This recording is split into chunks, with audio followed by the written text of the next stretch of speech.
అసలు రాష్ట్రంలో ఇటీవల కొన్ని పరిణామాలు చూస్తూ ఉంటే రాష్ట్రంలో అసలు ప్రభుత్వం ఉందా అన్న సందేహాలు ఎవరికైనా కూడా కలుగుతాయి. కామన్ మ్యాన్ పరంగా ఆలోచన చేస్తే ఒక గవర్నమెంట్ అన్నది చేయాల్సిన రొటీన్ బాధ్యతలు, maintenance of law and order ఇవాళ లేదు. ప్రజాస్వామ్యయుతంగా గొంతు విప్పే పరిస్థితి ఈరోజు లేదు. రెడ్ బుక్ రాజ్యాంగం అని అంటా ఉన్నారు. ప్రజాస్వామ్యయుతంగా గొంతు విప్పితే ఆ గొంతును నలిపేస్తా ఉన్నారు. ప్రజలకు అభివృద్ధి లేదు, ప్రజలకు సంక్షేమం లేదు. ఎకానమీ పరిస్థితి చూస్తే తిరోగమనం. దేశంతో కంపేర్ చేస్తే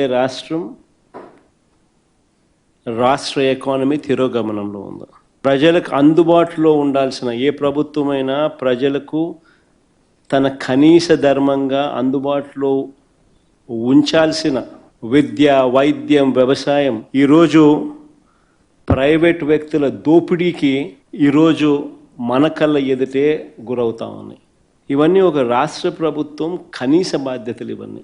కానీ అన్ఫార్చునేట్గా కనీస బాధ్యతలు కూడా ఈరోజు రాష్ట్ర ప్రభుత్వంలో కనపడని పరిస్థితులు. అందుకని అడుగుతా ఉన్నాం, అసలు ఈ రాష్ట్రంలో పాలన అనేది సాగుతూ ఉన్నది ప్రజల కోసం సాగుతూ ఉందా, లేకపోతే దోపిడీదారుల కోసం ఈ పాలన సాగుతూ ఉందా అన్నది నిజంగా అర్థం కాని విషయమే.